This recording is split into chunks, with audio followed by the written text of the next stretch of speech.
Hey guys, what's going on? Flawless Crested Geckos here. Will and your favorite ghost, Audra. Hi. Coming to you guys with another video this week. And this week. Okay, Mike Tyson. Oh my gosh, that's messed up. But this week we're going to talk about, actually, you guys know we get questioned all the time in comments, and we want to make sure that some of these responses need to be out there to the masses. So we want to point you guys in the right direction, hopefully, in our opinion. And it's kind of along the grounds of, you know, we weren't always where we are now, and we're continuing to try to get better and improve.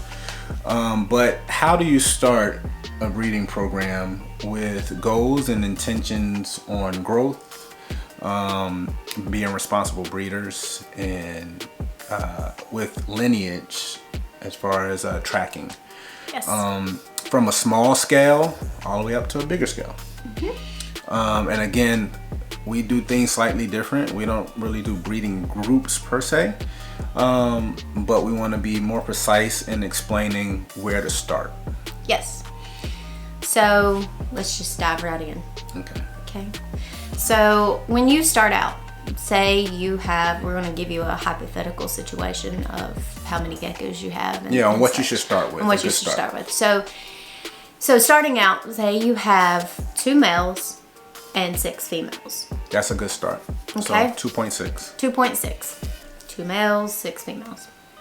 And you take 3 females to 1 male, and you take the other 3 females to the other male. Right. Okay. So you have, in general, 24 babies across the 3 females for each male. So each female has 8 babies per her season. Okay. So you got 8, 8, and 8, which is 24 with one group, and 8, 8, and 8, which is 24 with the other group. You're going to end up with 48 babies across the board for your season with 2 groups. Continue on. So you'll end up with 48. So every breeding, what we would like to do here is there's going to be a goal in mind, and your goal is to consistently outproduce your starting stock. When we say outproduce, you want those holdbacks, quality geckos that's going to move you forward in your programs you're working. That being said, ideally in a smaller setup, each one of those females, you're going to typically want to have a holdback of 1.1. Or 1 male holdback, 1 female holdback. Right, that's what 1.1 means. Yes, 1 point. When you see that, a lot of times, a lot of beginners, like, it took me forever to figure that out. Like, what the is this? So I felt real stupid whenever I figured it out. But anyway, the point being is 1.1, or you'll see 0.1, which is a female, 1.0, which is male. But 1.1 is a male and a female. Right. So across those 2 groups, you'll end up with 1.1 from each female, which is 12. 12 across the board. Across the 12 board. total holdbacks. Ideally, you're going to want 1.1 in those holdbacks. The reason being is you're taking the best of the best from those clutches, but you're going to want to have a nice male and a nice female coming from each one of those females. And this helps, obviously, when you're starting out, you're smaller, you don't have the space requirements for all of these. Right. To keep all of them into adulthood, you kind of fall into the top 20, bottom 80 rule, where you keep the top 20% and you let go of the rest, the Accurate. 80. I'm happy she said that, because you have to remember, getting started is very hard and very difficult, especially if you're branding and promoting and advertising yourself the way you need to. Then you need to understand your holdbacks is what's gonna probably be the sought after geckos. So you're gonna have to hold tight and hold on to those bad boys, because that's what's gonna progress you and move you forward. But don't worry, because you have 48 geckos, okay? And you grow them out for a little bit to kind of distinguish who's kind of the standouts and who's in the pecking order. And you chosen your holdbacks, but guess what? You're going to hold back 12. You still have 36, which will be, marketable and sellable geckos. Which also in your first season, I mean, that should pretty much pay for your entire program at that point. Yep, it should, for the most part, pay that your investment and everything folded back, but I will hold it as a kind of, not necessarily a nest egg, but more of a purchasing It's a purse. reinvestment. Yeah, a reinvestment. You want to 100% reinvest into your business, especially in the early early years. So you take what you have as your holdbacks. You have 6.6 as far as in the babies that's now growing forward.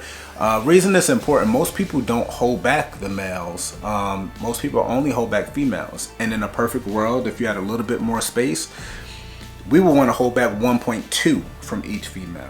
That would be perfect because you get 2 females from every female and you can move forward with your females. Your females you can tend to hold on to a little bit longer as long as you're starting with quality. Your males, I would say toward your second and third season, your male that you started with will still be a staple as long as you started with a quality male. But he will eventually either switch pairings with the other male, or he will become a backup male because he's a reliable breeder. He's consistent with his structure and color and everything going on genetically for your programs. And it's just nice to have males as backups because you never know where first year males are, hesitant to start breeding and getting in there. That's how we would generally start the pairing start breeding, because now you open your horizons and now you take that money that you made off that first year and second year of being able to move the babies that you did not hold back, and you can buy forward into new males. Hey guys, Flawless Crested Geckos here, Will, Audra, and we're here to tell you about our Patreon. Yes, going through tough times, you got to know that Flawless is always going to have your back. If you go over to patreon.com/flawlesscrestedgeckos, you'll see all the perks and benefits it is there for you to come and support us on our Patreon. $50 a month turns around and goes right back into your Flawless Crested Geckos savings account for you to use towards your next purchase. Any purchase. We also give awesome benefits such as 5% off the top of the price of the gecko.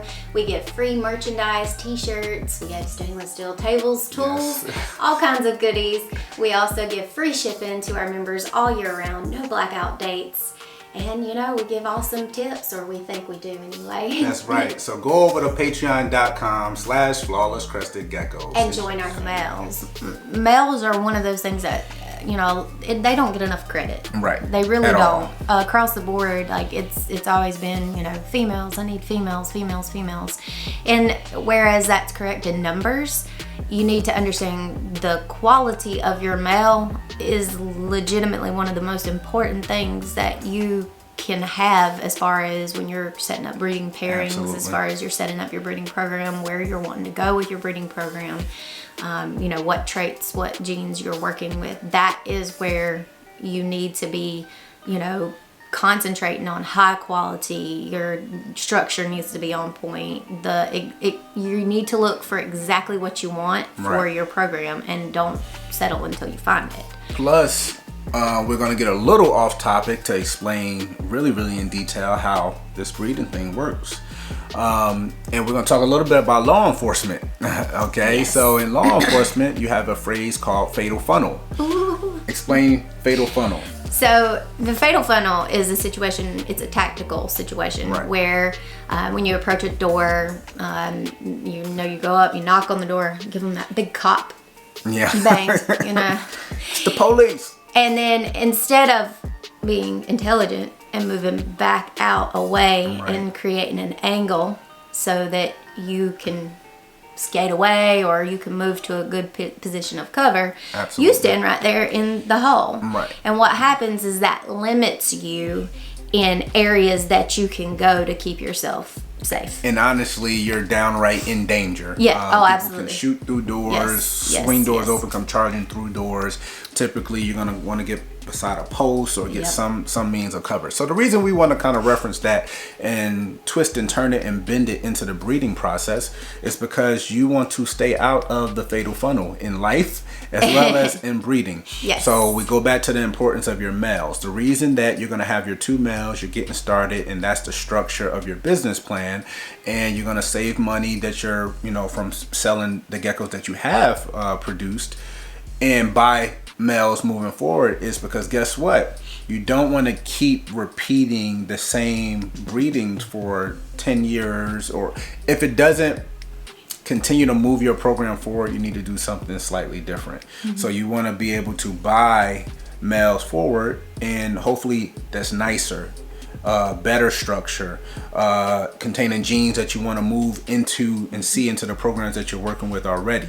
Yep. This also creates the environment where you're not restricted to those 2 specific bloodlines. Right. So this is where a lineage is coming in handy and very important when you're thinking about these things, because from your first 2 groups, you don't want to end up, for some reason or another, pairing a half brother or a half sister with each other, or mother with a son or whatever. So it's very, very important to have a variety of geckos to upgrade and add to your especially male, in the same programs. Yeah, in your male program, because obviously you don't want to do a whole bunch of inbreeding and right, because that's what we call that fatal funnel. So yeah. while you're sitting in there, because think about it, that first season you had 48 babies, and typically, I mean, 24 and 24 of them all came from the same exact source male.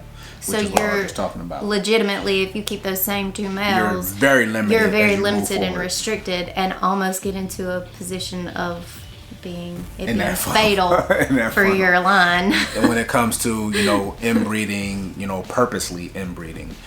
So we want to put that information out there so you can go out and buy, you know, a higher end male as you move forward, as sales increase for you, as your brand get out there, as you increase your reach. And now guess what? That new male isn't related to anything in your entire collection. Now, if you do that for the first 4 or 5 years, every year, you literally letting your entire hobby, your entire breeding program, your entire business pay for itself as you continue to progress your programs forward. And guess what? 5, 6, 7 years down the road, you've held back so much, you've added so much, that you have so much diversity in your collection that you don't have to worry about being in that fatal funnel. Exactly. So that's the gist of this video. Hopefully that, you know, is a home run for you guys. We answer messages like this all the time, and we want to put it out there for you guys and make sure that we, you know, represent for the Flawless family. Anyway, it's Flawless Crested Geckos. Will, Audra, we are out. Bye.